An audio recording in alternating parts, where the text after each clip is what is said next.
Okay, everyone, I think we can go ahead and get started. Good morning. Welcome. This is our 12th annual Meaningful Collaborations in Early Childhood Conference. Super excited for all of you to be here and appreciate you all joining us on a Saturday morning. Hopefully, you have a warm beverage, some breakfast, coffee, or maybe a midday snack if you've been awake for a few hours, like I have. Um, Again, super appreciate all of you being here. We know some people are going to be joining us in a few moments, and we have some really great presenters and poster sessions lined up for you today. And really excited to share and learn and be in this space together to kind of discuss the sense of belonging. And yeah, my name is Marissa Mitch. I am the coordinator for the Early Childhood Special Education Program, which sits in the Department of Special Education in the Graduate College of Education at SF State. I'm also the PI, the project investigator for Project Arise, which is an interdisciplinary collaboration between the Early Childhood Special Education Program and the School of Social Work. So in Project Arise, we bring together students who are training to be social workers and also training to be early childhood special educators together. And so super excited to also have a lot of Arise scholars with us. I'm going to go ahead and pass it to my colleague, Dr. Erica Bosky, to introduce herself and say morning. Good morning, everybody. I have four kiddos. So yeah, I'm on like second cup of coffee, second breakfast stage by 9 a.m. Hope you all are doing well. Always excited to be in any virtual or in-person space with you all. And yes, I get to work with Marissa and Crystal with our Project Arise program. And I'm actually also really excited that I have a lot of Project Arise scholars in my classes this semester. And so it's been really powerful to see all of this amazing, similar to our theme today, like weaving together what it looks like to have spaces and communities and experiences of belonging. And so I also wanted to take a minute and really appreciate Crystal, who will get to introduce herself in a second, and the work that Crystal and Marissa have done putting this together today. I always get to learn from the two of them. They're two amazing event planners, and so I really want to thank both of you for allowing me to be a part of the team. And so I have the privilege. I want to first, Crystal, can you introduce yourself? Because I think it's important for people to know who you are and all of the great things that you have done to help make this possible. Yes. Sorry. Hi, everyone. My name is Crystal Anderson. I am currently a joint doc student with the special education program at San Francisco State and UC Berkeley. And I had the privilege of kind of helping to organize this conference for you all. That's really talking about just like weaving, the sense of like weaving belonging within like these school systems. So I'm so excited for you all to be here. And yeah. Awesome. Thank you, Crystal. And I have the privilege of teaching in the School of Social Work. And so for me, it's always been, well, of course, education and social work go together. And so I'm really excited today to also gain the international perspective and wanted to take some minutes here to have our amazing dean who is here this morning to give us a welcome and say hello. So go ahead, Dean. Thank you for being here. Thank you. Good morning, everyone. It's just great to be here and so awesome to be celebrating the 12th annual gathering. It's amazing how that happens, how the years go by and here you are, 12th gathering and I know it means a lot, speaking meaningful conversations. So on behalf of the Graduate College of Education, all the faculty and staff, welcome to this important gathering. It really represents a consistent and long-standing commitment to learning from each other, deepening our values and our practices, and to collaboration that's at the heart of our work in early childhood. And I thank you, Marissa and Crystal and Erica, for your time and heart in organizing this gathering. And it's also great to see familiar faces and faculty as well. The scope of our work in early childhood in this university is broad and expanding. The Early Childhood Special Ed program and its integrated teacher education program with the BA in Early Childhood Studies, and now the new PK3 credential and its ITEP with the BA in Early Childhood Studies, the MA in Early Childhood Education that we have, and then doctoral students in the EDD and the Joint Doctoral Program, and as we've heard, the School of Social Work as well. We know that the focus that we place on youngest learners, 0 to 8, sustains their learning and opportunities for the rest of their lives. And I appreciate that this is a community of practice that fosters belonging for us as professionals, and it's well established and impactful and inclusive and curious. So I know that your morning will be meaningful indeed. And I wish you all just wonderful connections and learning and appreciation for each other as the morning unfolds. Thanks for the invitation to be here. I really appreciate it. Thank you so much, Dr. Gritzik. We're really happy to have you here. It is weird to say 12 years. Yeah, it goes by really quick. Thank you so much. We also have our amazing Chair of the Department of Special Education, Dr. Amber Friesen, who's also here to provide welcome. Thank you so much, Amber, for coming. Thank you. Thank you for having me. And again, I want to acknowledge Marissa, Erica, and Crystal too for just amazingly organizing this amongst a really busy semester as well. I feel really honored to be here. I was thinking about just early childhood and how this conference has ebbed and flowed with different collaborators. And I think one thing that has stayed the same is just this idea that we get this opportunity as early childhood professors and professionals and professors and all of us in our communities to be able to join with young kids and their families and be able to come alongside them for a little time. And I just feel always really honored with that work that we get to do. And I also have a really deep responsibility to really honor that child and that family. And I love it when we can get other collaborators and disciplines with us. So the idea that we have social work and early childhood together just feels really meaningful because we all have the same focus of really empowering and coming alongside these kids and families within their community. So I am excited for the agenda that is with this conference. And yeah, thank you for just inviting me to come and say hi. Thank you. Thank you. Thank you. Well, we're right on schedule, and we just wanted to be able to, set just some thoughts and intentions and feelings for this morning. I don't know about anybody else, but whenever I get to March, I'm always like really proud of myself that I've made it to this point in the school year. I don't know if anybody else feels that way by spring break. And I think that in the times that we're having with everything that's going on everywhere, that this concept of belonging feels in some ways more intensely important right now as we're figuring out how we're going to care for ourselves and care for the communities that we're supporting. So today we really invite you to explore how you have felt belonging or how you create belonging, or maybe also spaces where you haven't seen it and you wished it was there. And really lean on our community that we have here. This amazing man. I'm always so excited to be with you all in, questioning and curiosity and learning from one another. And one of the beauties of Zoom is that we can get people from all over the world in one location. And that experience is always really exciting to me. So today we do. We have people from all over the world who are going to be here today around this theme of, belonging into our work everywhere we go. So really grateful and thankful for y'all showing up. And I think we're just going to re-go over some nuts and bolts for our brains this morning.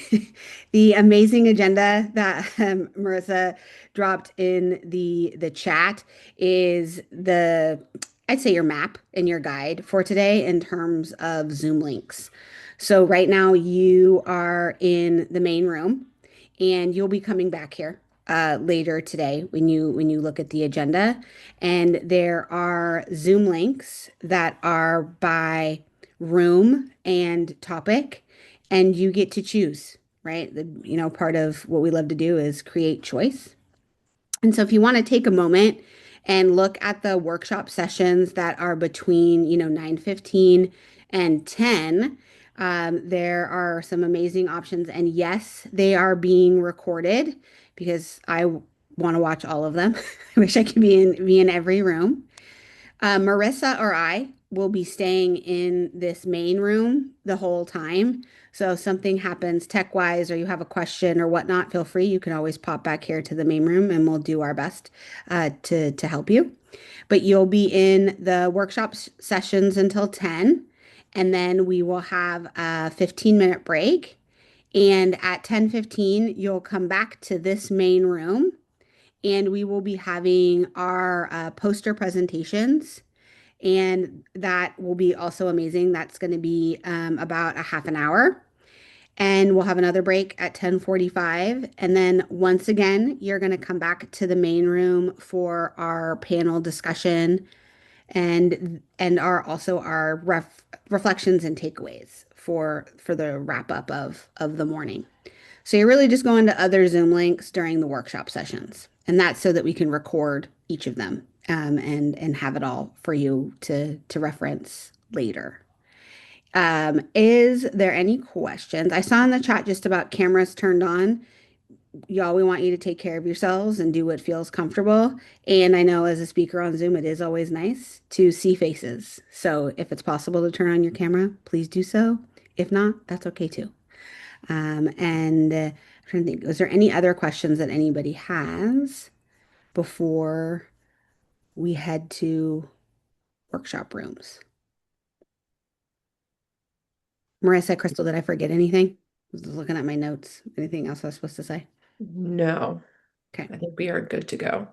So as Erica just shared, there'll always be someone in this main room for like tech support for questions and whatnot. So from 9:15 to 10, there are, I believe, 4 different workshops for you to choose from. And the Zoom links are there. If there's a passcode, password needed, that is also listed, and we will be recording them. So those will all be added to the agenda once we get those recordings over the weekend slash, Monday, Tuesday. So everything will be shared on the agenda after for the recordings. But you can always email us with questions. Yep. Yes. Well, we're right on time, which is always really exciting when that happens. You never know in tech land if that's how it's going to roll. Yeah. So I think, Marissa, are we good to Yeah.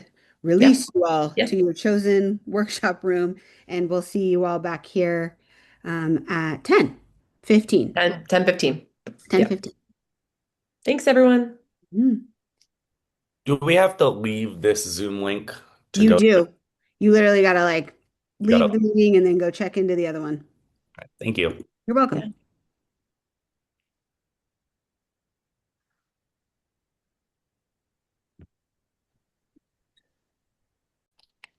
So that's kind of how this partnership came to be.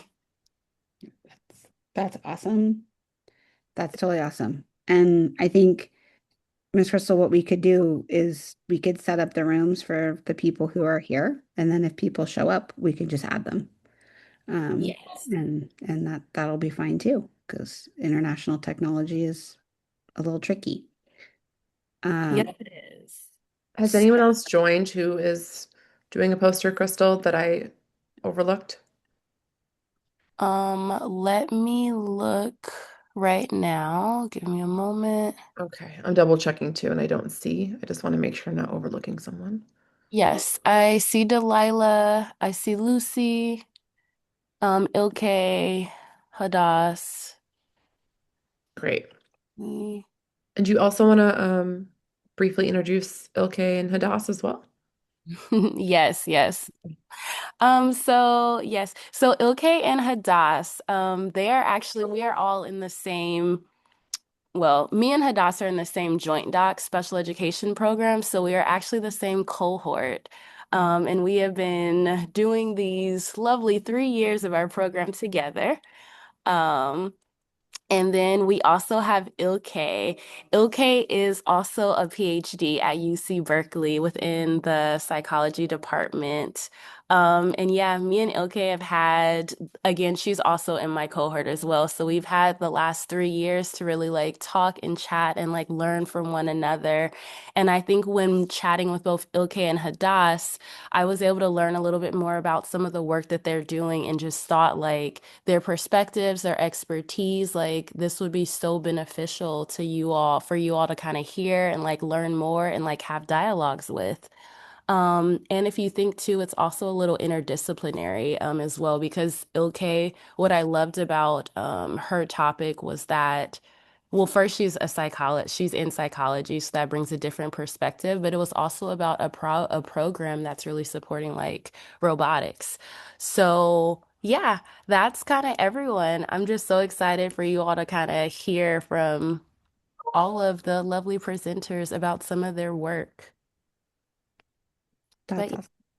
Thanks so much. Okay, so what we're going to do now is we're going to go ahead and we're going to open up the breakout groups. So we have done the settings so that there's always someone like in the breakout group who's able to share their screen. So if you are one of the poster presenters and would like to share your screen, you can do that. You can also drop it in the chat and we'll make sure that everyone it's linked on the agenda or we can reshare it in the chat. And then if individuals do come late to the Zoom who are planning on sharing their work, we will just pop them into another room. So there are 4 different rooms. We are going to go ahead and open those now. So we have Lucy, we have Ilke, we have Hadass, and we have Delilah. So at this moment, we're going to open the rooms. You're automatically going to be sent into a room. And then this goes until we have this until 10:45. So kind of quick. So we're going to go ahead. You know what, Marissa, we can We can we'll shift it a little we bit. can do a little bit. We'll say 10:55 and then we'll just kind of have a shorter break because that's what we got to do. So it's okay. Sounds good. Okay. Appreciate that. Okay. All right. Opening the rooms now.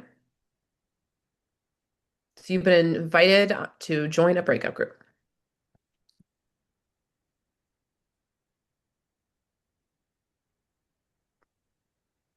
I see some head nods of no, but I see some other people leaving.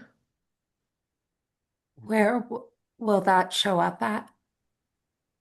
It should So just pop up on your screen. Right. Yeah. Oh, yeah, it didn't I'm pop not up for seeing it. me. so Yeah. there's Marissa, there's a bunch of people that are unassigned for whatever Mm. reason. yeah, I think there's a way too that we can have them choose their own room. Not anymore. Oh, With so Yeah, yeah, yeah, yeah. I might need to like close all the rooms.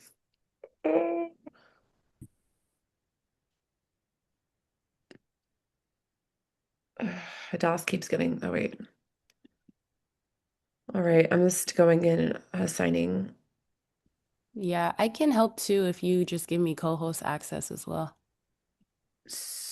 it's weird because some people are going to a room and some people are not. Yeah, I'm like quickly trying to assign people. That's why. Okay. All right, participants. Thanks, everyone. This is, let's do Crystal.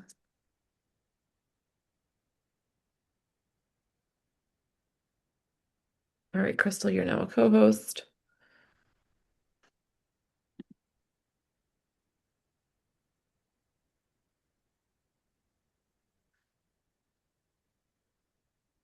That's so weird. So weird.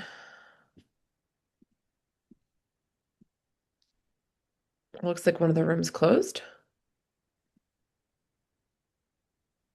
There's still 4. Mm, Yeah, there's still 4.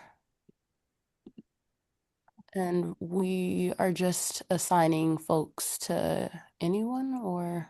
Yep. Just rotating. Okay. Yep. I still need to be assigned a room. Yep. Thank you.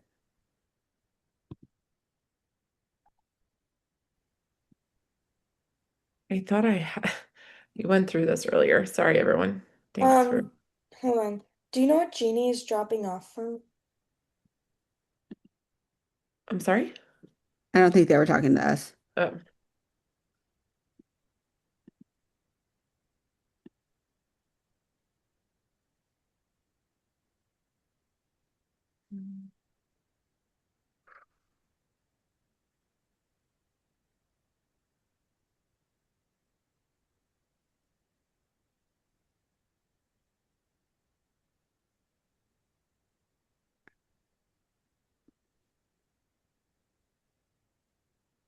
Marissa, you might have to just close them.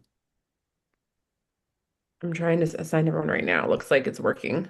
Is it working? Because mine is like, it won't even, it's fine. I think it's because there's three of us trying to do this at the same time. Probably. I'm trying to go to the bottom so that Yeah, I started at the top. Okay, then I won't, Keep going I'll up. stop touching it because I think I'm making it worse.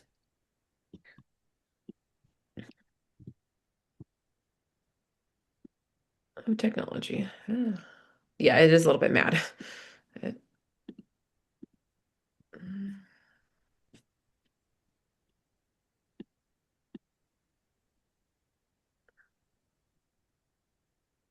Thanks, Victoria.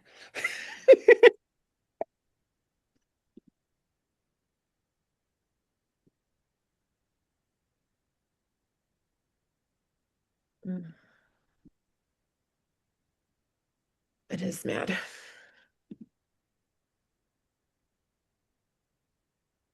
The list is getting smaller though. Right. So just keep doing, y'all are doing great. I'm just watching. So it Okay. is It's working. like, It is working. You're doing all right. It's like a Zoom trust exercise. Can you yeah. assign people together? Well, it just like kind of gets mad at you. It doesn't. Mhm. All right. Looks like a lot of people are assigned. There's a few others who are still here. Okay, we're working on it. Yeah. Teamwork, baby. All right, they're all assigned. No, we still have people here. So, Oh, They're unassigned. They're not assigned though. So it might take them a second. They need to look down at the bottom of their toolbar where it says breakout rooms if they need to click. It's at the bottom toolbar where it says breakout rooms. It'll say, yeah, it looks like everyone has been assigned. yep. yes. Lucy, were you able to join your breakout room?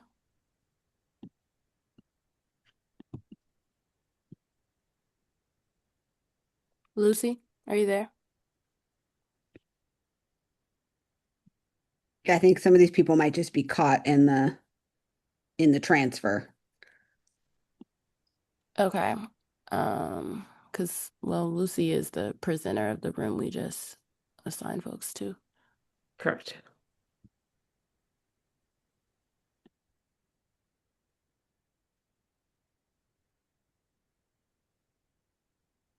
But Lucy doesn't have a room anymore. For some reason, it's not showing up for me. It says not joined under, it just says not joined. Like I'm only seeing three rooms as options for people. Mm, Oh, but no. I see. Now I see multiple. Never mind. That's so weird. So I'm wondering if Lucy at the bottom of her screen sees where it says join breakout room. Let me see. I was messaging Lucy to ask her to do something for me. Um, Rodrigo, I see you're here. and And then Zoe, do you guys need help getting into your room? and Lucy, would you mind unmuting if you can?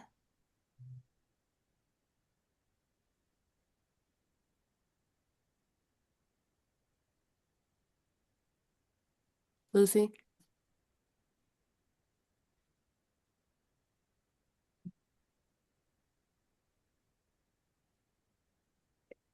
Um, Crystal, can you join their breakout room and see if they're there? Yes. Oh, And she's gone. Okay, yeah, let me can you just go join their breakout room and see if they're there? And then Marissa and I will stay here if people need to be reassigned.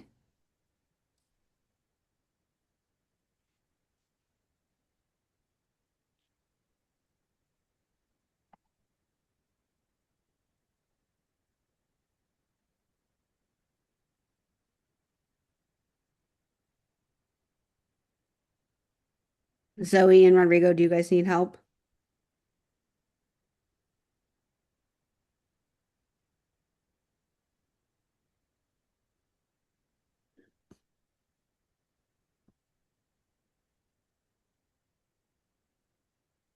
Yeah, part of me just wonders if they're in there.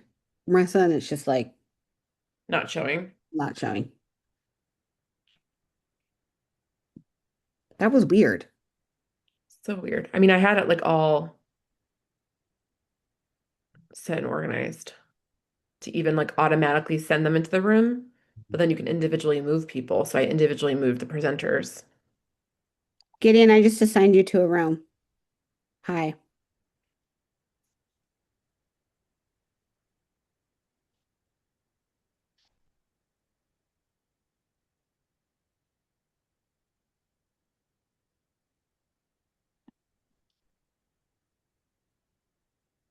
Gideon, are you there?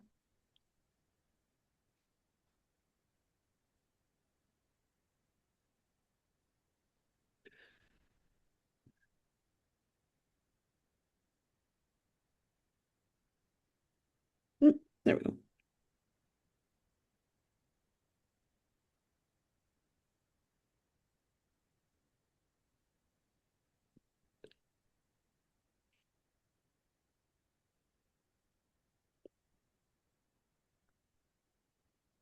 Hey, Rodrigo, Zoe, are you guys back by chance?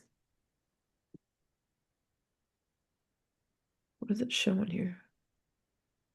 It just says not Not joined, joined. but I don't know if that's true or not because they're not responding to us. Correct.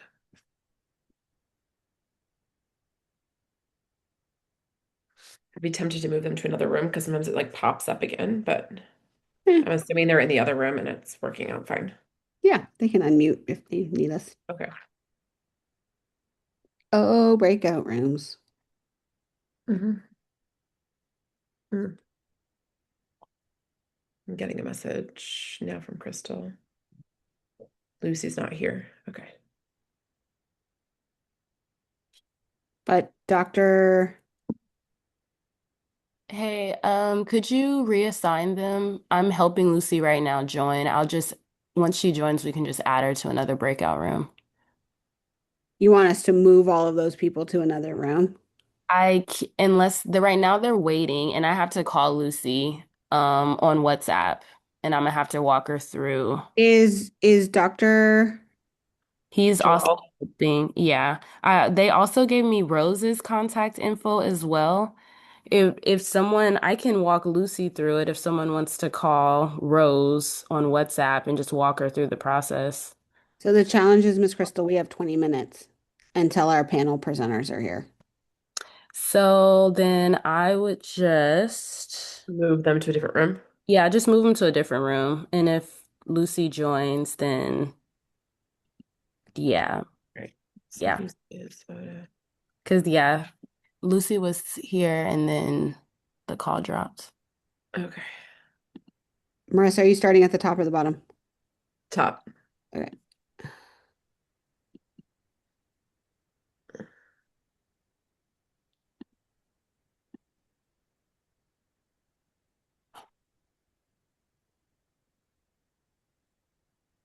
Thanks. And then I'm about to call Lucy. That's okay. I mean, it's messed up, Crystal, but at this point, I would just let them know. Yeah, we're just gonna have them join another group. I don't Yeah. even, but Miss Marissa, I don't know if they'll be here in time. Correct. That's the hard part. Yeah. If not, what I can also do is I can also ask if they can make short videos and then we can just post them if folks want to watch their presentations too.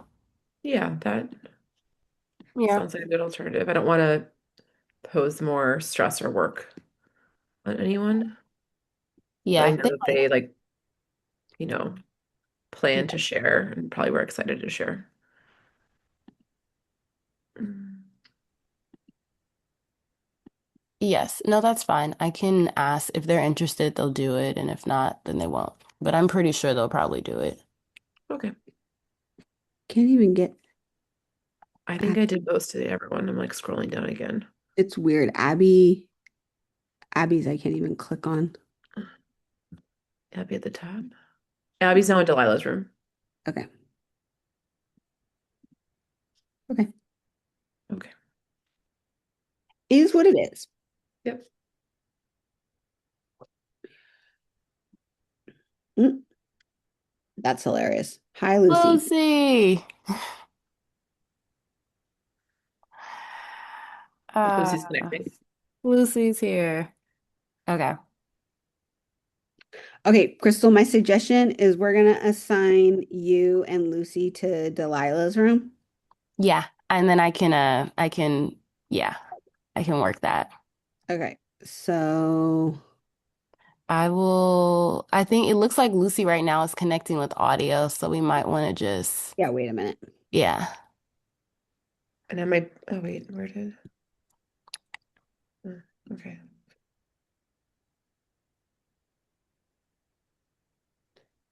Looks like I'm maybe mispronouncing Oira? Maga? Hmm? Oira? Oh, Yeah, she I-R-A. left. She's not there anymore. No, I know. She's now in Delilah's room, looks like. Okay. Yeah. But this might still work because I think I gave 15 minutes for Q&A. Is that room just, yeah, just have two Lucy looks presentations? like, yeah, still connecting to audio. Yeah, still connecting. Okay.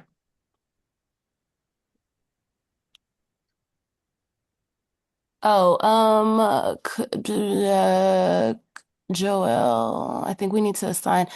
Is Joel assigned to a room, Dr. Okutoyi? He was, but then he came back here. Yeah, he was helping troubleshoot with me. All right. So Delilah's room, would you say? Yes. Okay. And then But I'm with you. I don't know if we should move Lucy until she's connected because I don't know if this is gonna work. Yeah, yeah, we can just wait until connecting.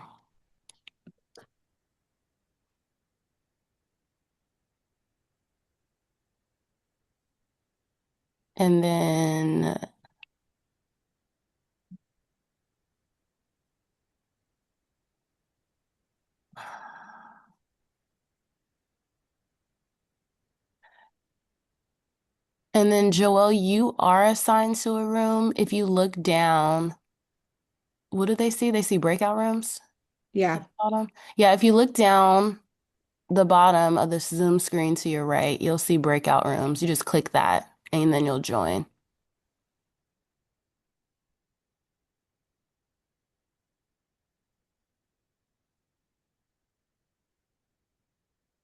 there are 82 people here, which is great.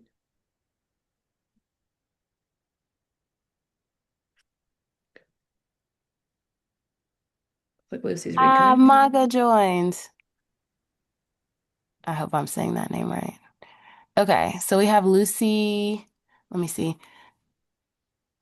Maga, so sorry if I'm mispronouncing your name. Can you hear us? And if so, can you unmute?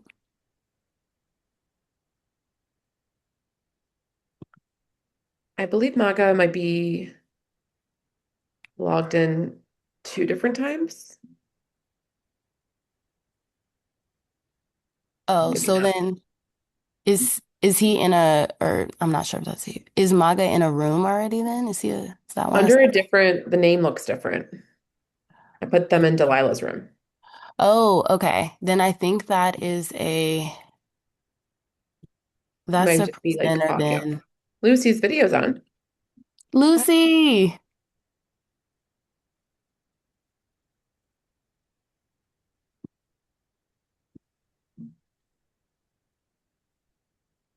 can you unmute it? Okay. So it looks like Maga is in Delilah's room. So let me join that one because Maga's also a presenter. Okay. And then I guess y'all can help Lucy. Yeah. Lucy, can you hear us?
So many things are happening right now. Mhm. Looks like Jess has also joined. Maureen. Jess and Maureen, were you already in a breakout room? Or do you need to be assigned to a breakout room?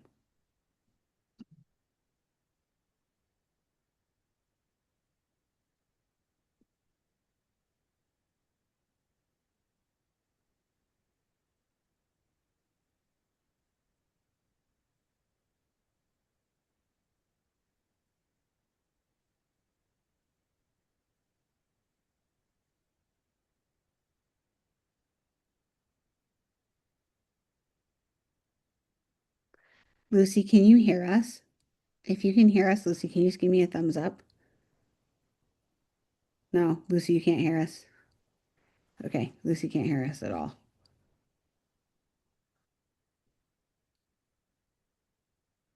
Okay. Maureen, can you hear us? Or Dr. Joelle, can you hear us?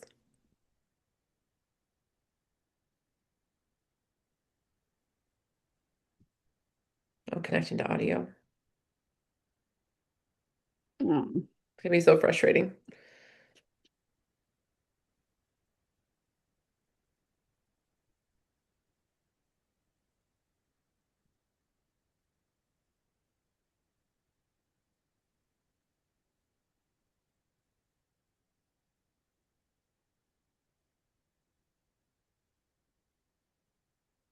hmm. Hi, Cameron. Hello. The leader of my poster session just said that we could leave because she was done presenting. Okay. Okay. Which, okay. No Which worries. group are you in, Cameron? With Hadass was the presenter. Okay.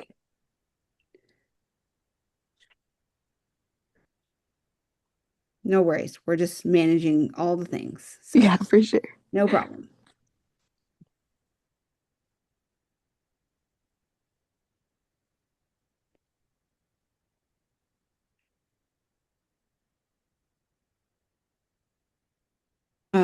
Marissa, I'm just like keeping track of people. So we have Shawana, Nancy, Ilke, John, Lorraine, and Sarah. Mm-hmm. Sarah and Stacy, and they're doing like a panel discussion. Yes. Okay. Crystal's facilitating. Okay. I'm just making sure how many humans. Mm-hmm.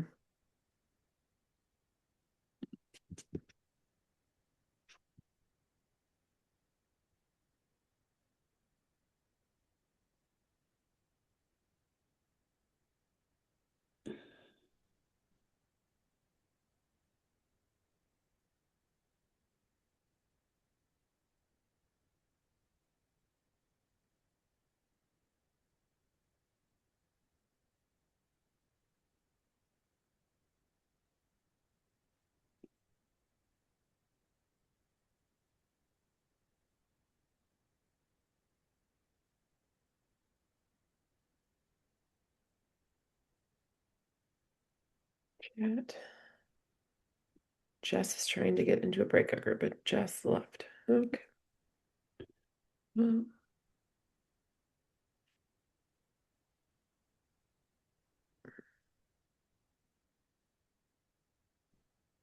Hello, Luann. Oh, hi everyone. I hope I'm joining at a good time. Yeah, you're fine. You're great. We're just um, managing all of the tech from breakout rooms and all the lovely things. It looks complicated, Well, but fun, but fun. yeah, we're giving it a try. So we're doing the best we can. Okay. mm-hmm. Hi, Lucy. Lucy, can you hear us? You're muted. Can you unmute? Can you like wave or thumbs up?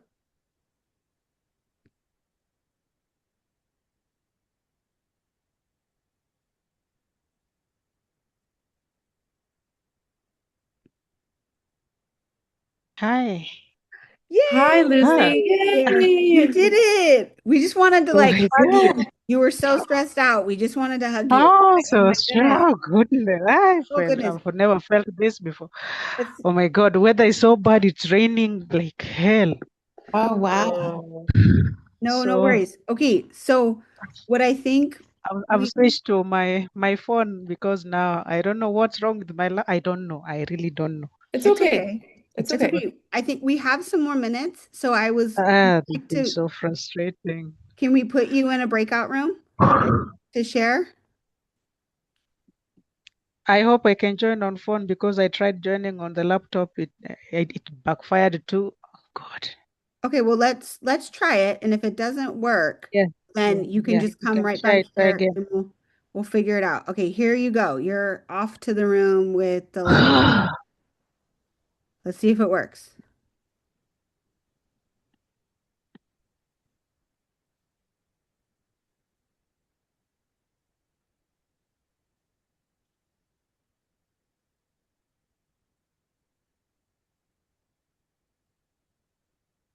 Now she's kind of frozen. This is fascinating. Mhm.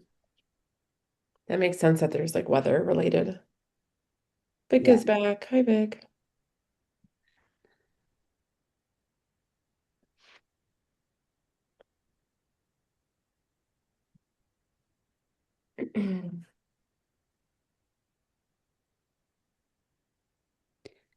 Friends who are returning, if it wrapped up, we have our panel presentation at 11.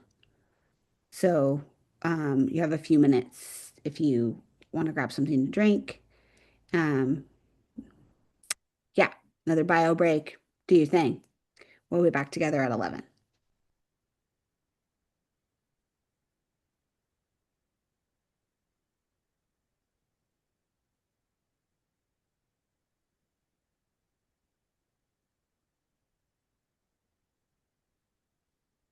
Nancy is here. Welcome, Nancy.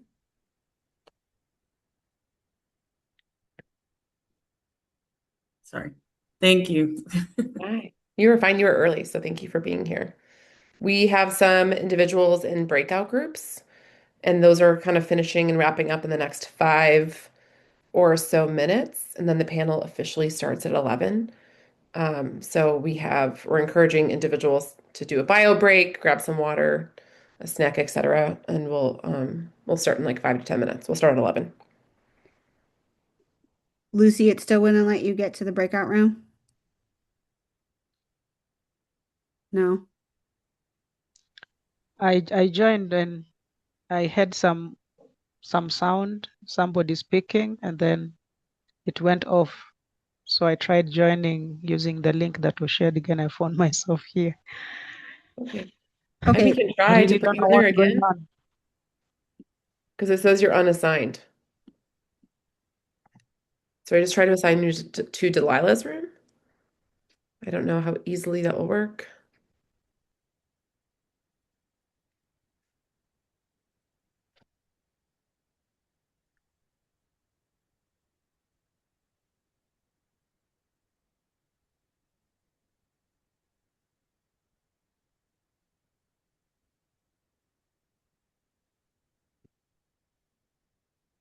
Hi, friends. If you're coming back, we have about 10 more minutes um, before our next set of presenters. Hello, can I get assigned to another room? I understand that we can move from one room to another. We're almost about to wrap up, Miss Sandra. Okay, So okay, no worries. We'll be back on at 11. okay. Sounds Yeah, good. no problem.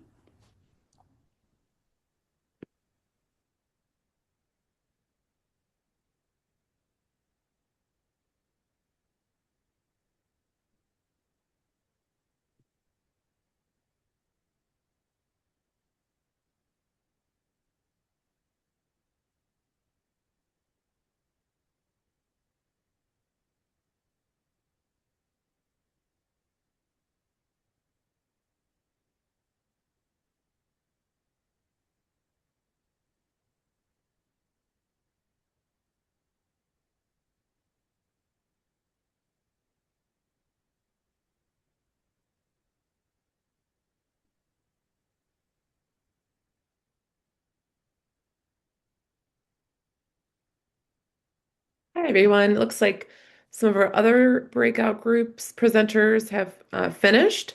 We have Delilah is still going in Delilah's room, it looks like, which is fine. We kind of adjusted the time a little bit. We are going to start the panel expert session at 11 o'clock. So if you are in a session that's been done, feel free to take another bio break, stretch, grab something to drink, and we will start the session at 11 o'clock.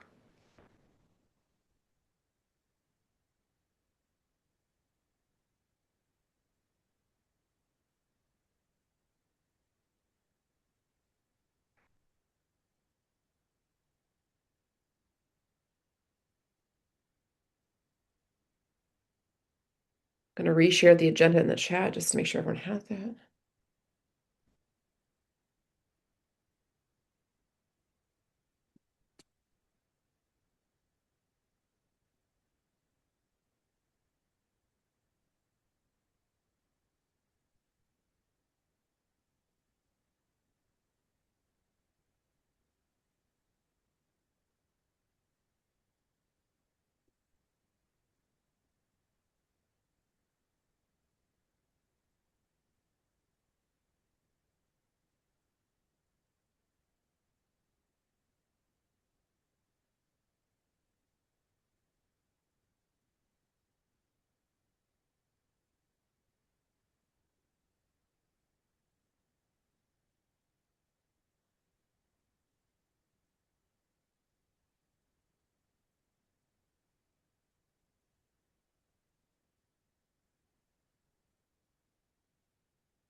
Hi, Marissa. Hi. How are you, Stacy? I'm well. How are you? Doing well, thanks. Thanks for joining. My pleasure. Yeah, we have a few other panelists here as well. Luanna's here, Nancy's here, but we are starting at 11 o'clock. So we are having breakout session or breakout groups finishing up any minute, and I think people are doing quick bio breaks, grabbing water, things like that. So we'll start in a few minutes.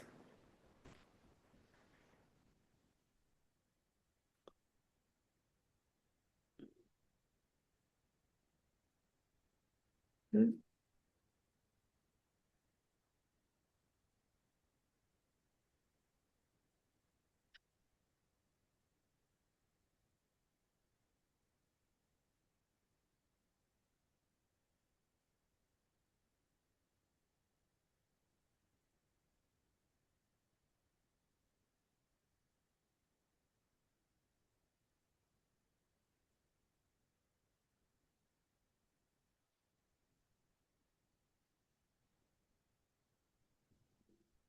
Masters, so go Gators. So I've been very much involved in IEP processes in this part of my life, which is new for me because I'm also an international student. I'm from Turkey, and so the whole system is super new for me, but it's been fascinating to learn all these details. And currently, I'm in. Can you still hear me? Okay, great, because there's a fire truck going. So in this part of my program, I'm more leaning towards research. But then soon enough, I will be learning about therapy and stuff. So like every bit. And then I've been involved in SFUSD as well. I hope to be back to the district in the coming year. And yeah, great to see everyone. Hi, everybody. My name is John Kim. I am a speech language pathologist and also an AAC specialist. I've been a speech language pathologist about close to 7, 8 years now. I'm currently in my finishing up my PhD at UC Berkeley and San Francisco State Joint Doctoral Program. And I'm also a clinical supervisor at San Francisco State overseeing the Child AAC clinic. It is such a pleasure to meet everyone here. Thank you all so much for your introductions. So, the first question is, from your perspective, what does meaningful collaboration look like in your field or role in special education?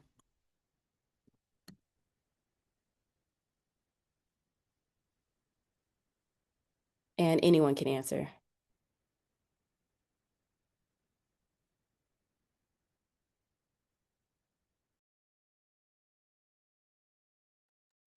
Well, I will take a shot at it from a parent's perspective. Um, just to kind of go back a little bit, when my son was first diagnosed with autism, the doctor at the time, and it's, very, heartbreaking, thing for a parent. And what you want is to ensure that your child at some point becomes an adult who can actually live independently, or, something of that sort. So when you're starting out with the educational process, at least I had to learn to like get off of the whatever the school had regulations, standards, and kind of really focus on what my child could do. And so when I went into IEP meetings, I went into them trying to be realistic as to what I wanted my son to learn. Like, okay, yeah, he's in the third grade, but we're at a point where maybe he needs to learn sight words, and just kind of like really specifically narrowed in on what I believe like he needed for right now, because he's not going to be where every other third grader is. Um, and so just continuously communicating with, he has a speech therapist. I can continuously, instead of saying the TR, he says F, which when he's saying truck sounds like something else. So just telling them those concerns and letting them like, oh, these are some exercises you can use. The same thing with his occupational therapist when he was writing his words backwards, that kind of stuff. Just trying to continuously communicate with them like, hey, I see this as a problem. What can I do as a parent, or what have you? Or if it was a circumstance where we set up some IEP goals and I didn't feel like they were being met, like, okay, is there an opportunity for us to adjust this? Or like, what are you doing to get to this point or whatever? Or do I need as a parent to do something else? So I'm always asking what I need to do as a parent to get us to where we need to be. Because I mean, ultimately, it's more, it's I have to make sure my child is educated more so than the educators. So that's the kind of the perspective. I'll go to the experts, but I let them know what my expectations are and let them let me know if it's realistic or not. Because I think sometimes as parent, we can get a little, you know, like, yeah, maybe that's not going to happen this year. So, you know. Stacey, did you want to go? I saw you unmuted. Yeah, that's it. Yeah. It feels like for us a lot of recognizing the expertise and experience of all members of the team. And I think I'm going to echo what Crystal said, which was particularly the parent, and really valuing the parent's expertise in our collaboration. A lot of the work we are working on is home-based or in the community directly. And collaboration is about having for me, shared goals for a child and a family, and everyone being able to work together towards improving the situation for the child and the family. Yeah, I mean, as a classroom teacher, working with the therapists and making sure that the schedule works for everybody and that we're all kind of working on some of the same things, that we can work on them, in that like 45 minutes that they get speech therapy a week, but also, the rest of the time that they're there, like making sure that there's a lot of consistency in what we're working on and that we're all kind of on the same page.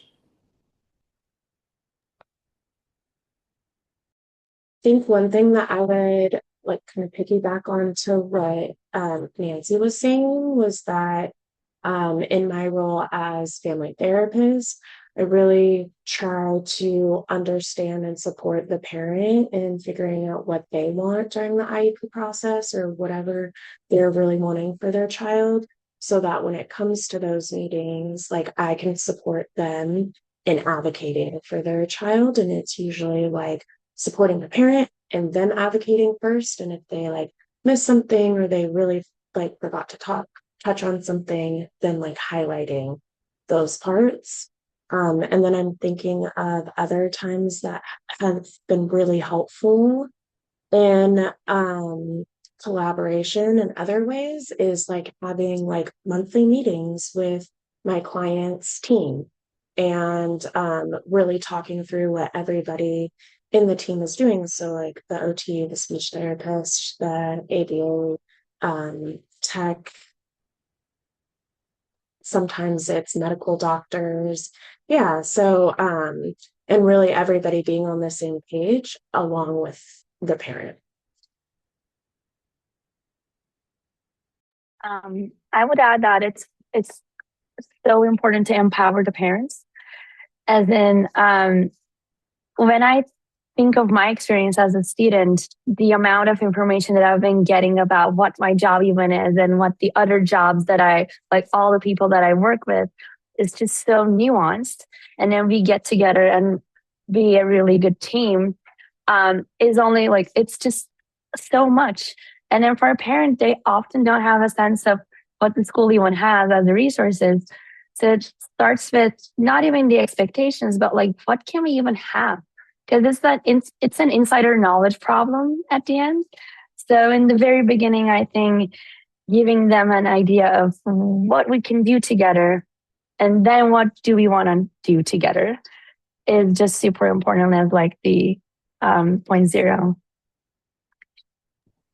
I was like, thank you for all of your like expertise and feedback on that. From what I was hearing from Sarah and Ilke, you all are actually going into the next question of like, what are strategies or practices that you have found most effective when collaborating with other professionals and families?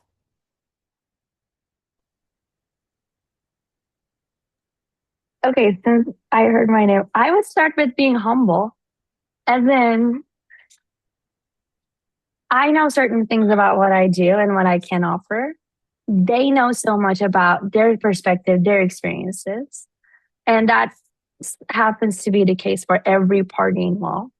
So I think it's just about, okay, maybe we can start with informing one another about where we are on this page. Are we, in what ways are we on the same page or not yet? Fill in the gaps and then get to work. And it's a learning process after all. Yeah. And one of the kind of particularly challenging roles that many of our staff has are these sort of mental health and developmental consultants who are coming in to particularly Head Start and early Head Start classrooms, often for individuals who are subject to lots and lots of regulations and lots of oversight and lots of people watching them to make sure they're doing the right thing, and then making sure that we're not coming in with that stance also, that we're there really to support and help. And often that involves a lot of listening, and that involves a lot of right off the bat finding all the things that people are doing really well and acknowledging it to them. Because I think oftentimes teachers don't hear what they're doing well. People are only coming and telling them when they're doing something wrong or have a complaint. So making sure that we're finding the places that, wow, or even, wow, that looked really hard, acknowledging how difficult the work is for people and that you're in it with them. I would, oh, please, Luann, please go. Thanks. I wanted to kind of go back to the first question about what does collaboration mean? And, I heard everyone speaking about, therapies and mental health, but we also need to remember that there most likely or could be also physical health, medical health conditions that will affect or does affect how the child performs and how they learn. And oftentimes, unfortunately, the nurse gets forgotten and is not invited to meetings and things like that. So I do want to kind of underscore that a health expert also needs to be involved from the very beginning to make sure that we can rule out um, any of in any health or even taking medications and what those medications do and can affect learning and things like that. And in terms of collaboration strategies, I heard people, it's very, very important about communication and frequent communication, not just 3 days before the IEP. Oh, we have an IEP in 3 days. So I just don't want, the parent, of course, nothing happens without the parent. But we also need the health expert there, if you don't mind me saying so.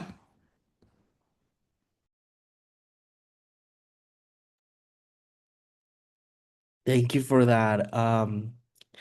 When I'm also thinking about meaningful collaboration and also the strategies, one of the things that I'm really thinking about is that um, we do need to have or offer parents the sense of agency in their decision-making process of what this is going to be. We all say we got to be on the same page, we have to communicate, but most of the time, IEP teams are just telling parents what it is. They don't have a sense of agency to co-design what the goals and the intervention strategies are going to be. We are telling them. So one of the things when I think about collaboration is, can we offer a sense of agency to parents where parents and caregivers are also having a say in what goal construction is going to look like, what interventions is going to look like. Is it going to be pull out, push in? Is it going to be in the home? Multiple elements are needed where parents need to have a say in that rather than being told what this is going to look like. And I totally agree with Luann, especially with medical needs and necessities. Just to add a bit on that, I think the very same goes for the teachers. Because oftentimes they're also just prescribed whatever they're supposed to do now that they have this kid with IUP. So yeah, it's super important.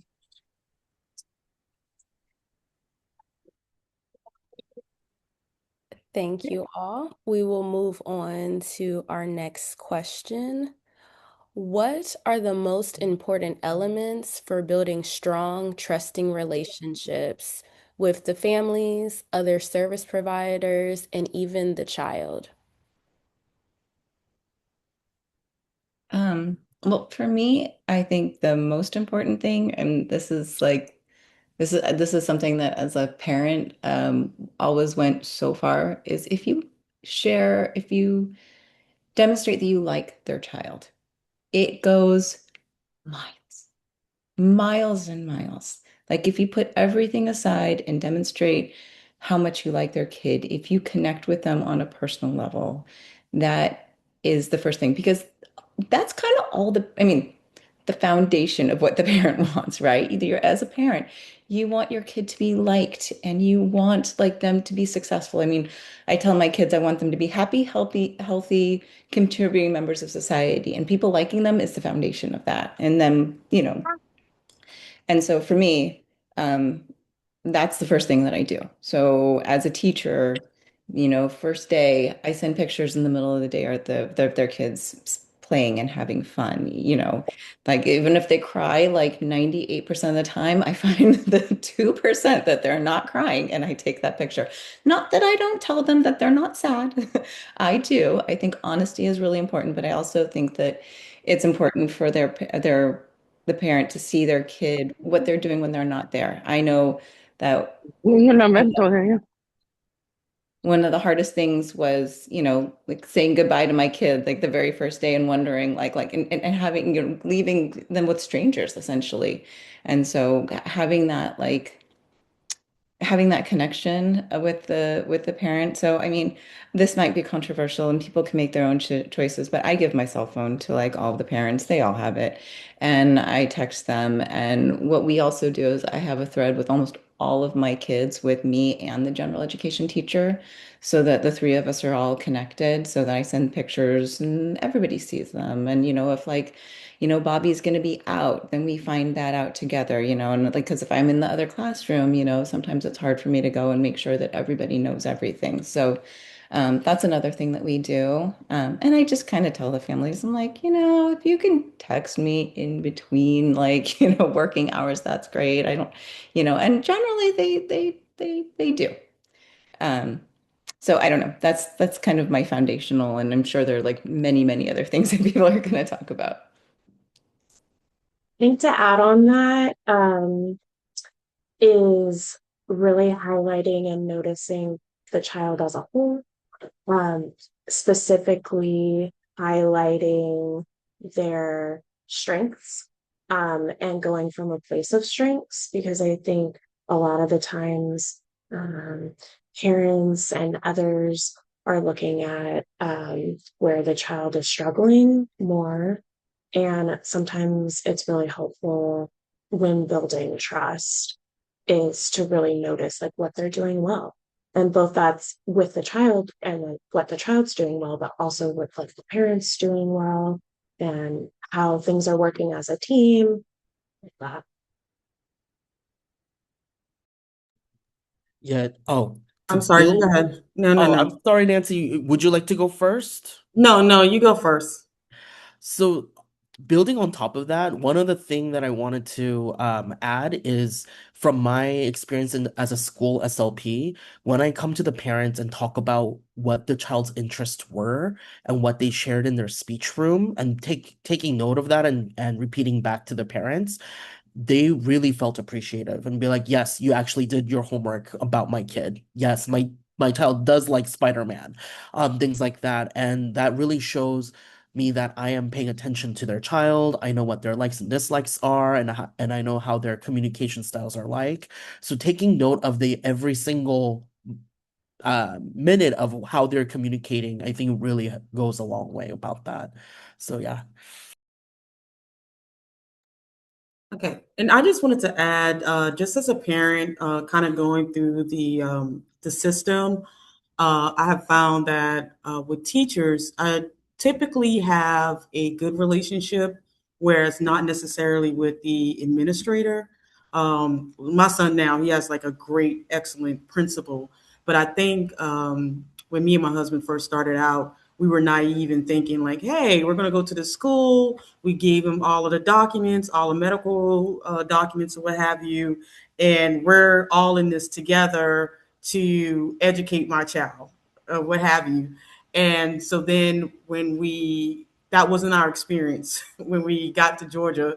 And just kind of going back, I think someone spoke about knowing all the things that were available to you. Like once we realized that, hey, we're not on the same page, just as a parent, I had to educate myself, like look up all the laws, that kind of stuff like that, or what have you. But what I did find is with teachers, and I think someone said this earlier, when I felt like the teacher, like the general education teacher, did not see my son as a burden in her classroom, those were the teachers I had the best relationship with. And unfortunately, when my son started kindergarten, he spoke 5 words that were understandable. His general education teacher, she was young. She had like 25 kids in the classroom or what have. It was just a very bad experience. I'll just put it out there. Very bad experience or whatever. And I don't think she had any experience with dealing with kids with autism. We were able to get him out of that classroom. But when he got here, one of the things that was very important to me as a parent was that his teacher did have a brother or sibling who had autism. I knew that he spent time with my son individually. He was able to tell me, like, hey, he had a good day, he had a bad day, this is what he did. He went out of his way, it almost makes me want to cry, went out of his way to make sure my son was included in activities. And that carried on from his second grade year to his third grade year. just to know that that teacher saw my son as a person and not a burden. That in of itself just kind of really changed the dynamic. And I found that with even his kindergarten teacher, once he got out of that general class and got into another class, once you realize that the teacher does care about your child and does see your child as an individual who can be educated, it just changes the whole dynamic. And I think that's with the whole IEP team. I think we had an occupational therapist at one point or what have you, and I was like, hey, this is an issue that he's having. And she was like, well, it doesn't matter now. I was just like, well, it matters to me. So it kind of matters.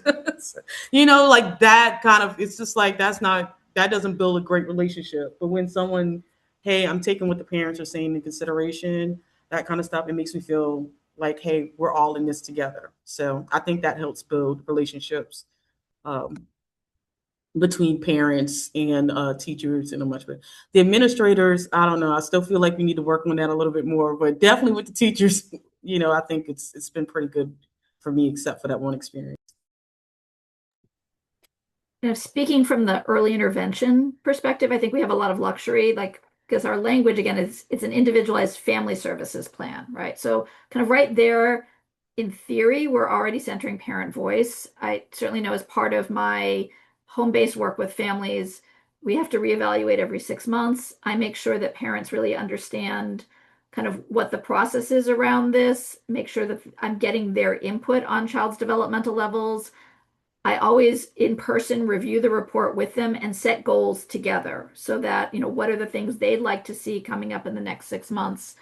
And so making sure that they really are feeling like what we're working on is what is meaningful to them and their child.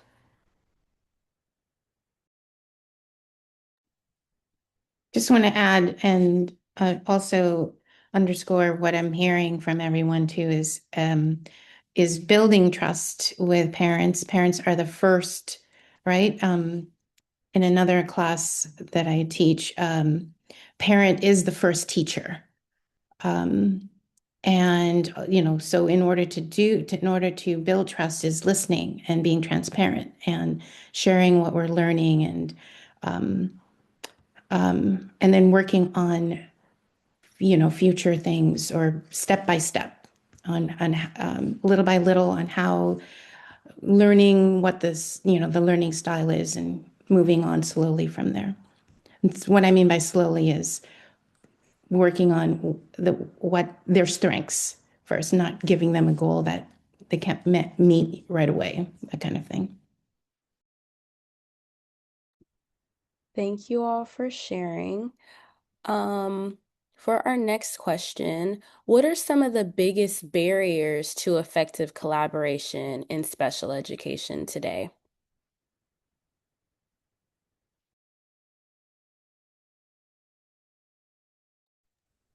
Time, having enough time to meet, having enough funded time to meet, because often those kinds of things are, at least for us in early intervention, it's unfunded. And institutional structures, I think, are sort of the biggest barriers. Our funding systems are highly siloed. Mental health is funded differently than early intervention, is funded differently than special education, is funded differently than medical therapies. And the way the rules have been set discourage collaboration, I'd say, particularly in the early intervention space. For those of you who are familiar with the way the regional center system was set up and funded, and again, this is legacy stuff, it's no one's fault in particular, but it encourages sort of lots of different providers from lots of different programs. Rates were recently cut for community and center-based programs, kind of minimizing abilities to collaborate. So these, at least in California, are really significant challenges for providers.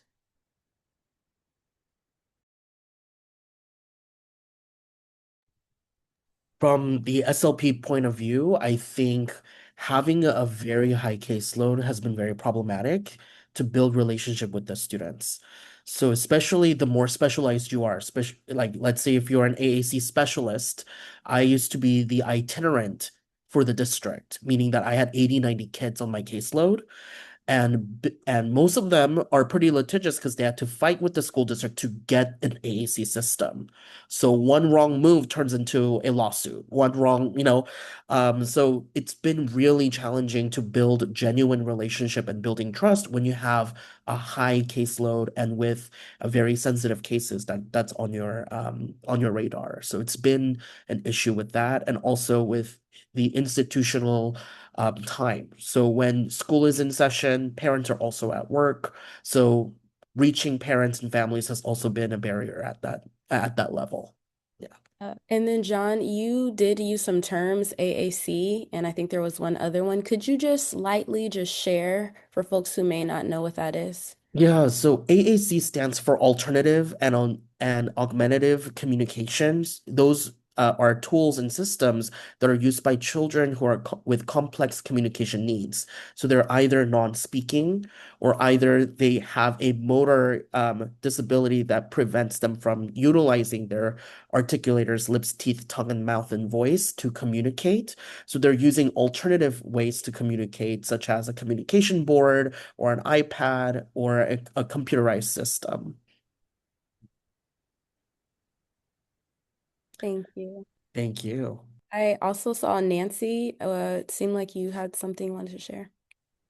From a parent's perspective, I do think that, especially with the special education teachers, and I find this in Georgia and California, there are too many regulations. It's first of all, and as a parent, I don't necessarily care about the state of California's regulation. I know that as a parent, and just as a person living in the U.S. society, my child, as long as he's reading at a seventh or eighth grade level, he's probably doing better than half of the United States of America, more than half.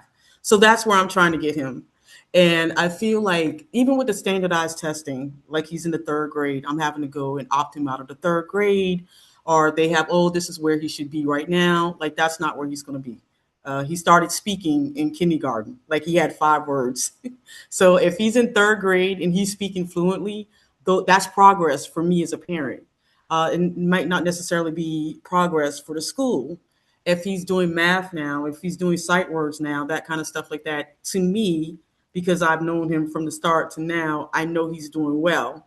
But for the teachers, that may not necessarily be enough. And we had this problem in Georgia where he had a very good teacher. She had over 20 years of experience. She was teaching the kids phonics first. And that was, well, it's not going fast enough. So like I don't care what your level is. It's kind of like I need my kid to learn at this level so he can get to this level. So I find that to be very frustrating. That teacher, very good teacher, ended up quitting. Has 20 years of experience, walking out of the door because she didn't want to deal with the regulations anymore. And that's, just as a parent, it's devastating. So that's one thing I wish we could fix. Not the school he's at right now. He has the aids and everything like that, and he needs the in-class aids. But we are consistently facing, and he goes to school in Oakland, so it's Oakland Unified School District or whatever. So we're constantly having cuts, and I'm extremely involved in the school. So I'm always looking to like where the cuts at, like where can we get this money? I'm on a PTO. I'm trying to do all that stuff or whatever, just to make sure like my son has the support that he needs in his classroom. But the truth of the matter is, having a child with a disability is very expensive. Everything can't come through the school. They can't, we were paying for speech therapy outside of this, occupational therapy outside of this, ABA outside of this. Insurance is not covering all of that. Even his autism diagnosis or whatever, the wait list was so long, we ended up having to just pay out of pocket just to see a doctor. And we are lucky enough to have that kind of money, but it's very expensive, even when the school is helping. And I don't know if those things are taken into consideration, but um, I don't know. Those things, the regulations, it's too much, and it's just not enough. Just even getting the services that you need, even if you're saying I'm paying for this out of pocket or what have you, it's still hard to get services or whatever. So to me, that part is extremely hard, and I wish there wasn't so many regulations around it, and we can look at the kids as individuals to see and kind of set goals to where they can be based on their individual learning. But anyway, I feel like I've gone on too long, so I'll stop now. Yes, thank you all so much for just sharing your expertise. I wanted to take the next few minutes to actually open it up to the attendees. Did you all have any questions that you wanted to ask our lovely panelists? If so, you can unmute yourself or you can drop it in the chat and I can read it out.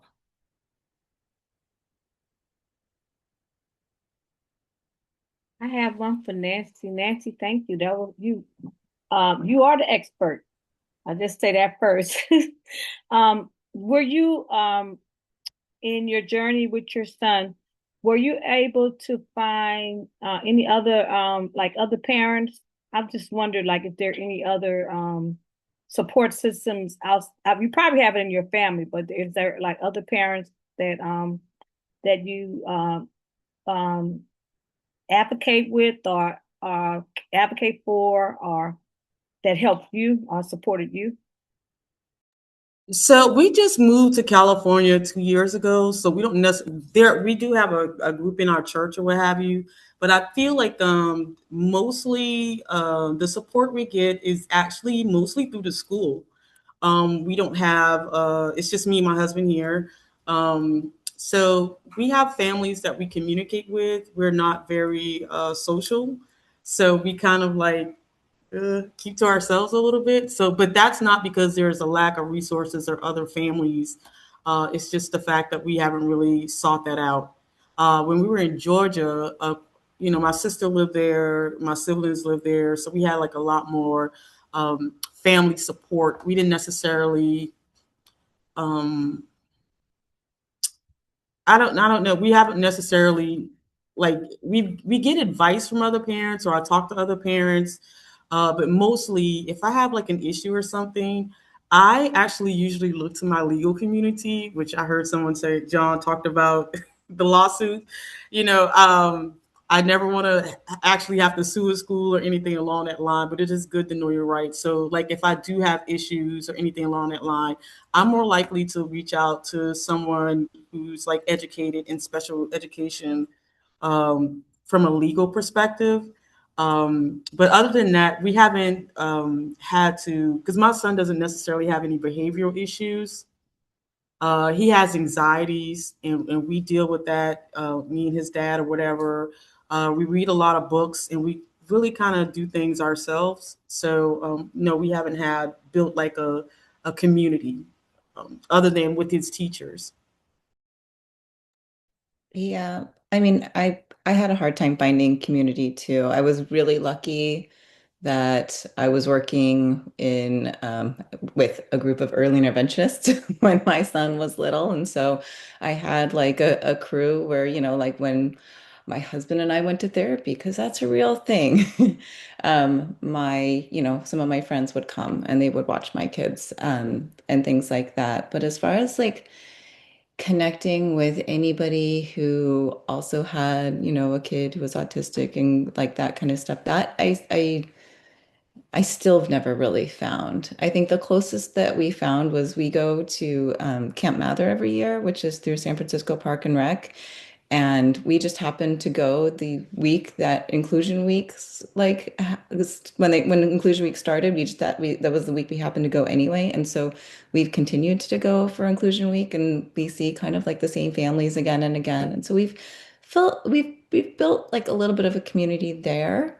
But we don't see them outside of like camp, even though we all live in San Francisco. It's a little funny. Like we live in San Francisco and we drive 4 hours once a week to spend time together. Like, but yeah, no, it's hard. It is hard to find a community. I think as a parent at all.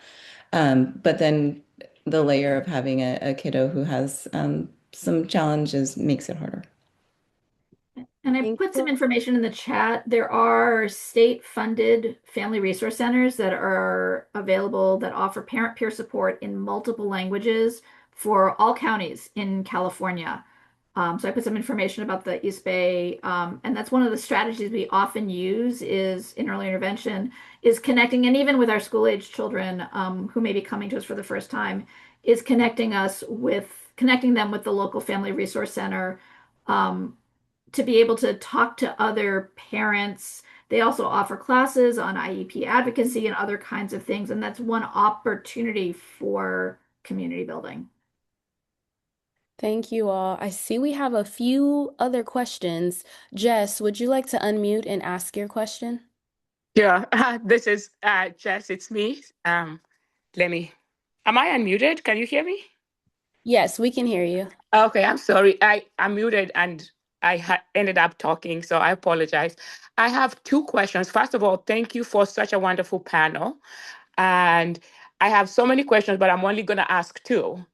And one is to John, and another one is to Nancy. So I was just wondering, John, in your experience with AAC, how have you managed to get around supporting families or AAC users who also are multilingual? Because 100% of the software available now is only in English. And so I have found that that presents a barrier, and the students or the families don't feel so represented when their child has to talk using a device that is talking a language that is not a primary language in the home. And that sometimes makes them not embrace the AAC. And so that was my question. How have you gotten around that? And for Nancy, again, thank you again for all the presentation you've done. I can resonate with you in so many levels. I am a parent of a child who receives special education services through an IEP. And I think one of the challenges I've had is that my son did not have a diagnosis until I think last year. We've been fighting for him to get one because he sounds so much like your son. Academically, he's above grade level and the whole 9 yards. And so getting a diagnosis was kind of like pulling teeth. And I myself, I am an educator who's had over 25 years here in Massachusetts, and I had to walk out of the door because of COVID. So now I'm in higher ed. So when I had you talk about someone leaving, it was those challenges of the legalities that sent me out. And so my question to you is, how do you find navigating that environment where maybe your child is not seen as a child who needs the support that you think he needs, and getting people to understand that your child is an individual and he needs those services, and you advocating while also maintaining the good relationship with the educator? Okay.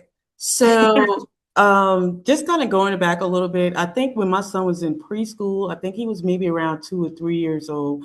And this, I'm gonna tell you this right now, as a parent, when you first notice something maybe different about your kid, I feel like people like gaslight you in a sense. So you're just like, am I going crazy or is everyone else crazy? So I brought it up to his pediatrician. Then the pediatrician sent us to, I think it was a child psychologist. And as a parent, you fill out all these forms. And then that person says, well, he's too young for me to tell right now. Let me send you to this other agency. And so, no, to this other doctors. And we went to another doctor, what have you. And they were like, okay, well, maybe signs of autism. He's still young because he got diagnosed when he was 3 years old. So what me and my husband did, and it's actually primarily my husband, there's an autism center, a huge autism center in Georgia, in Atlanta, Georgia, which is where we're from. And so my husband was able to track down the doctor who has done immense research in the area of autism. And he was in private practice. And so he didn't see a lot of patients or what have you. He didn't take insurance. And so that was how we went. We were able to get a schedule, get an appointment with that doctor. Like I said, it's a very expensive process, but we were able to get an appointment with that doctor, and he was able to come in. It was like a 3 hour process or whatever, and he was able to diagnose him with autism. And despite the fact that we had that when he first went to school, we sent all those documentation, his autism diagnosis. As a matter of fact, the person who was doing the diagnosis for the school was like, oh, I studied this person who gave him his diagnosis. Um, that's who I studied. And it didn't matter. The school system still wanted to do their own process. So it's really, you just really kind of have to like keep pushing or what have you. See if you can find, if you have the funds to do so, see if you can go outside of go independently to see if you can get the diagnoses or see a doctor or what have you. And I think that's because insurance doesn't always cover everything. So, but that was just my path or whatever. But even with that, it was still hard to get into the school system and say, hey, this is what we need. So I don't know necessarily, other than just consistently pushing and consistently advocating for my child. And actually, we ended up having to call an attorney, and I don't know how they do it here in California, but in Georgia, they did have like a hotline that you could call. You could speak with an attorney or what have you. I just happen to know the attorney, and he was able to kind of help us navigate. And once we got in and we self-reported, we kind of got on the right track with that or what have you, and actually got to the person who's supposed to go through and determine for schools what all services that they need. I just kind of really communicated with her a lot. And from there, we got all of the services John needed, which was speech therapy, occupational therapy. We also paid for speech therapy outside of school, occupational therapy outside of school. And now he's doing ABA. So just a lot of consistent advocacy and a lot of out of pocket expenses.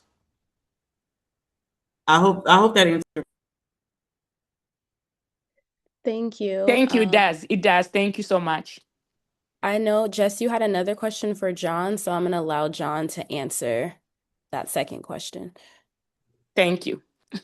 All right, thank you so much. So, Jess, that is actually my dissertation on how we're going to be supporting students who speak languages other than English when using AAC. And if you were here earlier today, I was also talking about that for the workshops today. And one of the suggested strategies that I'm proposing is, can we co-construct an AAC system when parents are also involved in the process?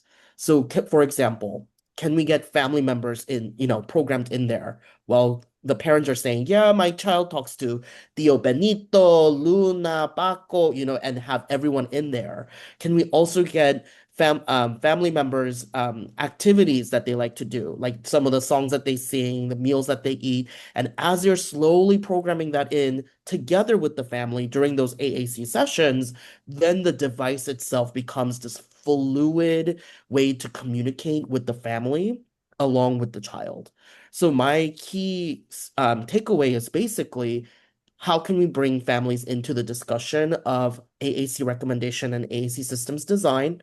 And how can we incorporate those meaning making together? And that is segue into translanguaging and translingual process of incorporating the heritage language along with the English language. So can we get the families involved in the process is basically my takeaway. Awesome. Thank you. I'm excited to read your dissertation. Thank you. Of course. Thank you.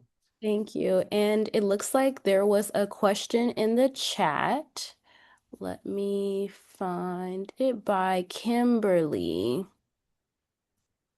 Kimberly wanted to share, do you have any advice for teachers in helping parents/caregivers learn more about the IEP process and how to advocate for their child? And that's to anyone. I mean, what Stacy was saying about like the support groups is true. I mean, it was right. Like there's support for families. I know that they have IEP workshops and stuff. And even as an early interventionist, when I was having trouble with my kid and his IEP and everything else, I brought it to, and they're like, well, there's no baseline, and like things you're like, ugh, of course, why didn't I see that? I do think that's actually one thing to think about. Wearing different hats it doesn't mean you're an expert as a parent. And so, when I went to my son's first IEP meeting, they're like, well, you know all about this because you're in, special education. And I was like, pretend I don't.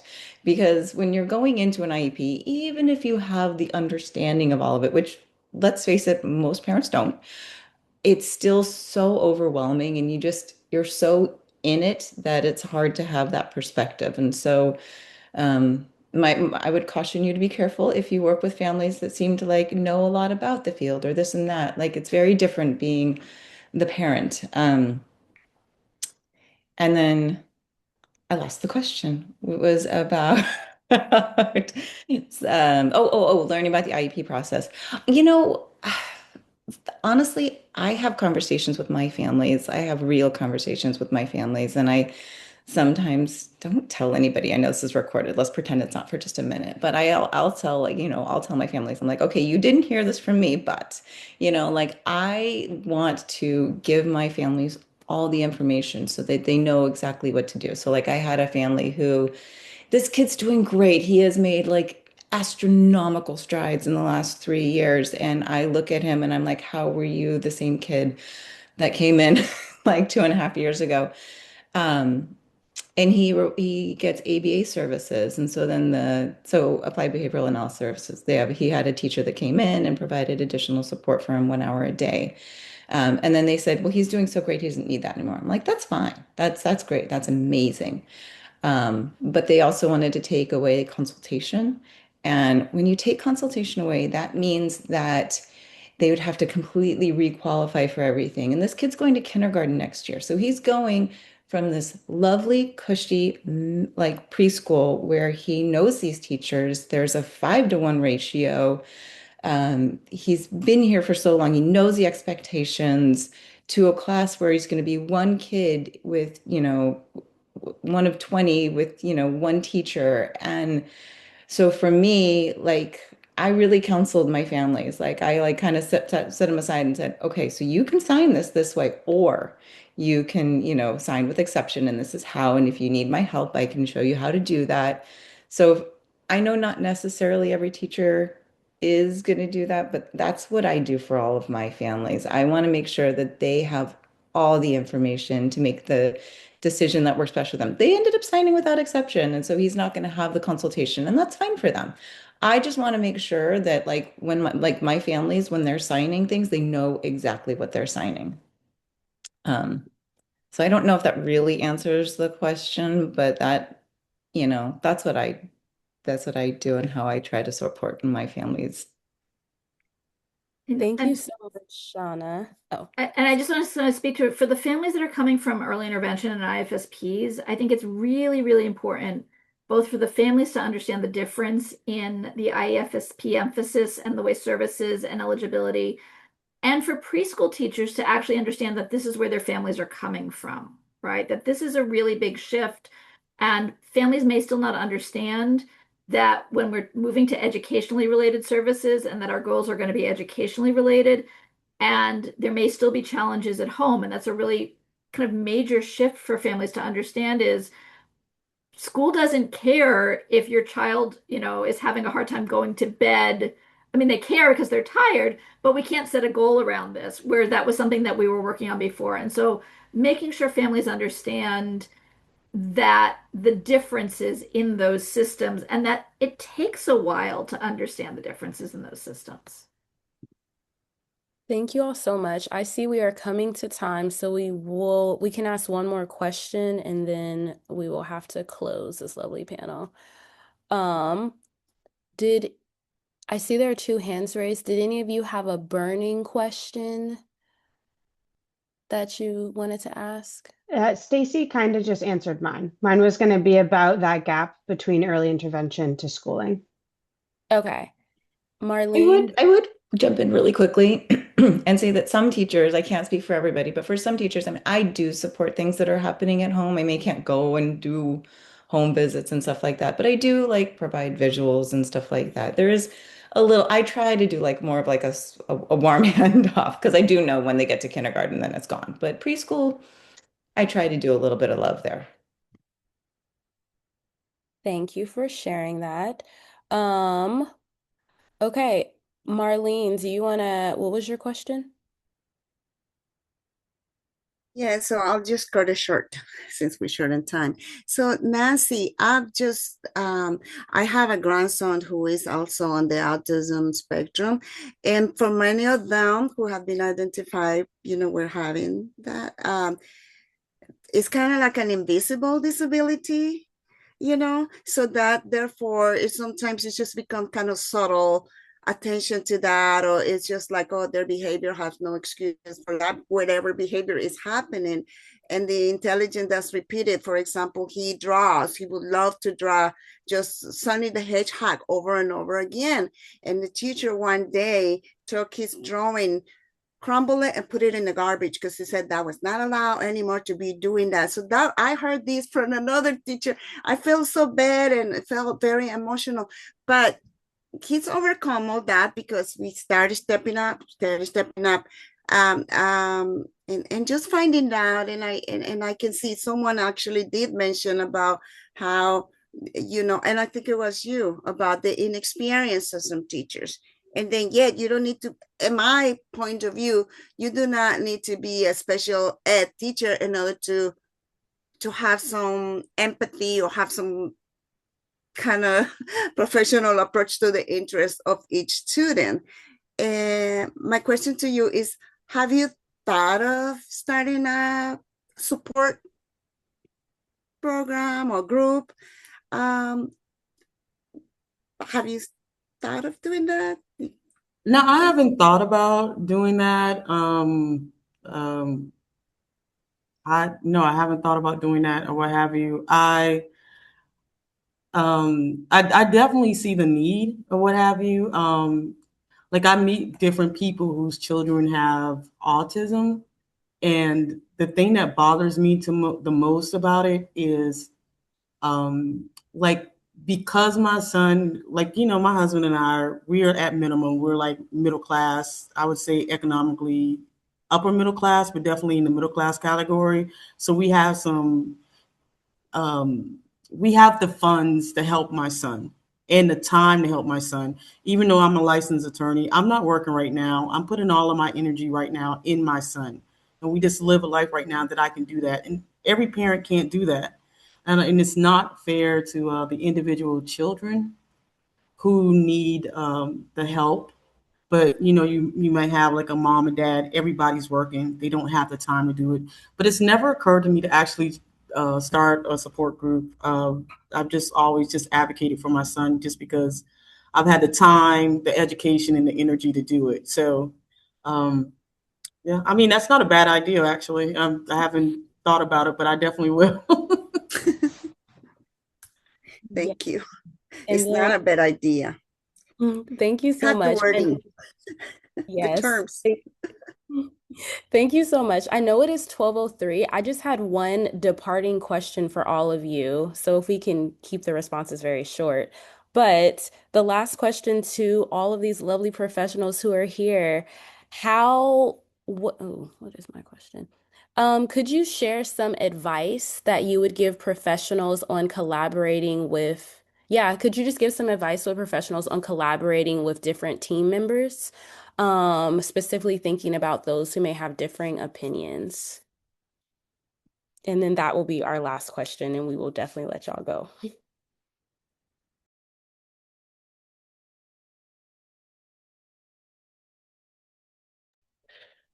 I can go first. So, as a speech pathologist who always brings in the conversation of AAC, there has been teams that are really open to AAC, and there are teams that have been really against AAC, like resisting AAC. So when enter, especially an IEP team that is a little bit more, apprehensive about AAC, I use that as a moment to learn where they're coming from. So it's a learning opportunity for me to learn where this team is going. Like, what is the identity of this team? What has been the tradition, the classroom culture? Has it always been, Mr. Kim, before you joined this IEP team, we've been always doing it this way, and now you're making my job a little bit harder. What aspect of it is it really hard? And just to really learn where this team is coming from. And then also, it is my opportunity to also educate them about what AAC can be. and really my role, right? If you're struggling in this area, then maybe I can come in to the classroom a little bit more often and give in service to the team, in service to the one-to-one aides, in service to the classroom teacher, and kind of demonstrate how AAC can be effective in the classroom.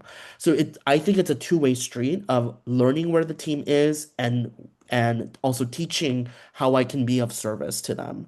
So that's how I think of what collaboration look like when teams have different opinions about certain things.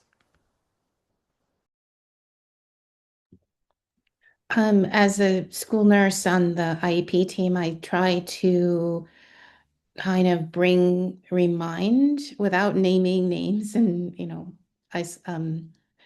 spotlighting people. I just kind of bring back and remind the team that that our goal is for the students' well-being and access to his education, their education, and how can what can we provide to help them be successful?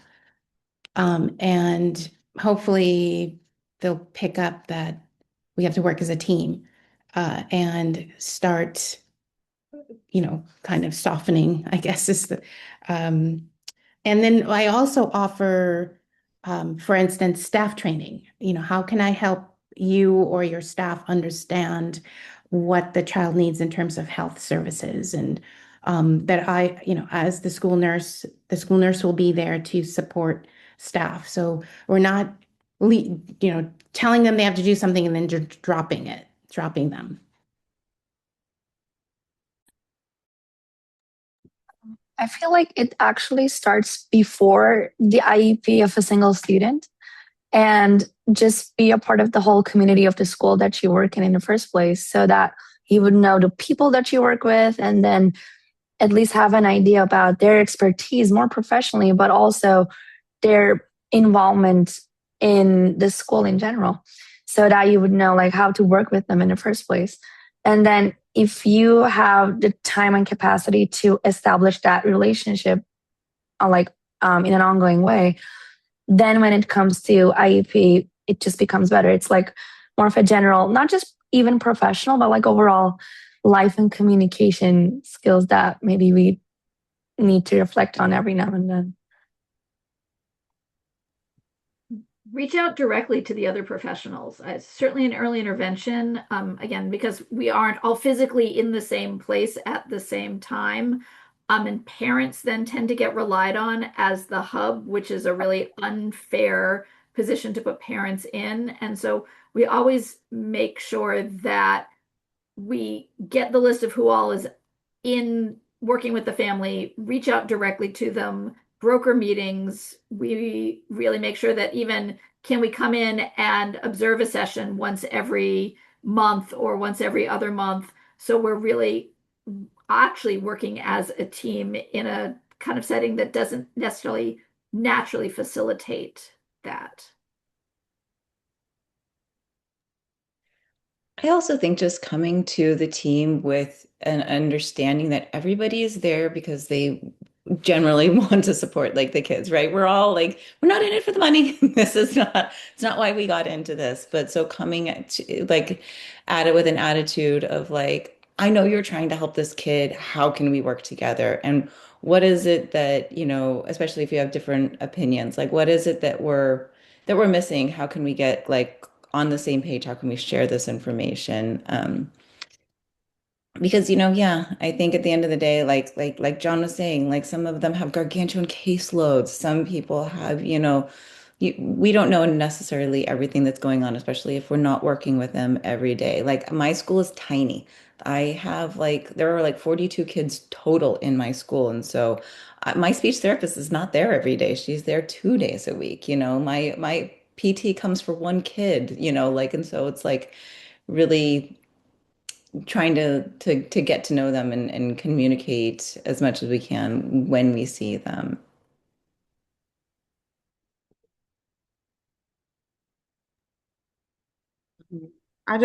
I'm not an expert. So as a parent, I would just say be as honest and direct with your team as possible.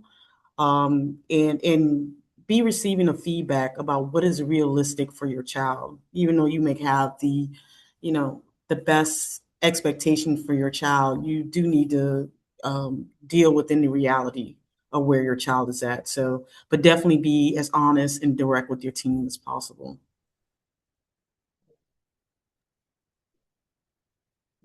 I was just going to briefly piggyback on really building those relationships with like in mental health consulting, really building the relationships with the teachers, and then has really been helpful in having differing opinions and trying out different things and being okay with like talking about like, okay, well, was that helpful? Was that not helpful for the kiddo?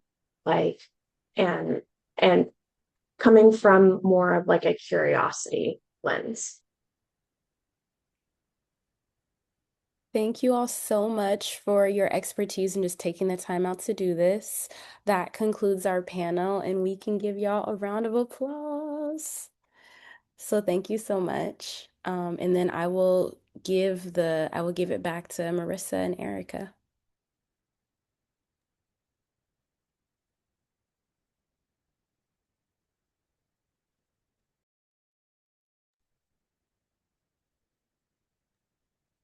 Hello, everyone. Sorry, I was trying to find my unmute button. Well, thank you so much for an amazing panel. We had panelists earlier. We had workshops earlier. We had our some tech issues and our posters. And go ahead and just remove our spotlights from all of our people real quick. And yeah, I think it was a really great day. I know that we have been logged in for a while. So really just appreciate all of you being here this morning.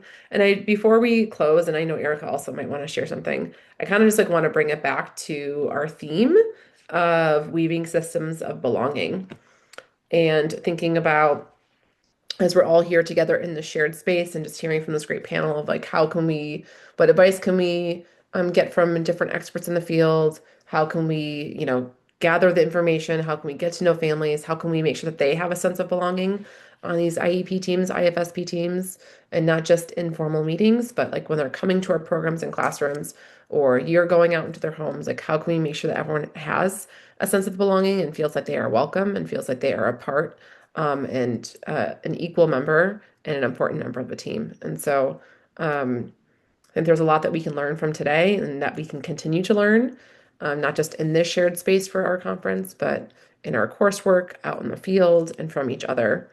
And so I really just appreciate everyone being here and thinking about from an interdisciplinary perspective of collaboration and ongoing open communication. So, yes, Erica, is there anything that you want to add? The only thing I want to add, y'all, is please take care of yourselves. I know. I have all the feels listening to all the things, and I want to just keep echoing that, you know, it starts with us. So please just make sure that you are doing what you can. I know we're all trying to do too much. We're all trying to do way too much. And that this type of community, at least for me, is what has kept me afloat. To be able to come back to different groups and communities and just know that I'm not by myself, and that if I need to take a break or lean on someone or ask a question, that I have my people, whether I've met you in person or not or whatnot. It's just knowing that we're all here. And I just want to thank you all for showing up, and however you showed up is amazing. And please, we want to make sure that we do a better job in the next 10 years of how we take care of our providers, and love on you for everything that you are and everything that you're doing. So that is just what I'd like to say. I'd like to give 77 hugs if that was possible. So thank you all very much. And I want to just give another shout out to Crystal and all her effort and work in getting this together. And so really appreciate Crystal. I learned so much today. So thank you. All right, everyone. Well, that concludes our Right 12th on annual time. conference, Woo! right on time. So sign off, go enjoy your day, get some sunshine or fresh air wherever you are, get a nap in, get some coffee, tea. But thanks so much. And we will be in touch next week, resharing the agenda, sharing the recordings and all of that. So go have an amazing weekend. Take care. Bye. Bye, Crystal. Great seeing you. Bye, everyone. Bye. See you around.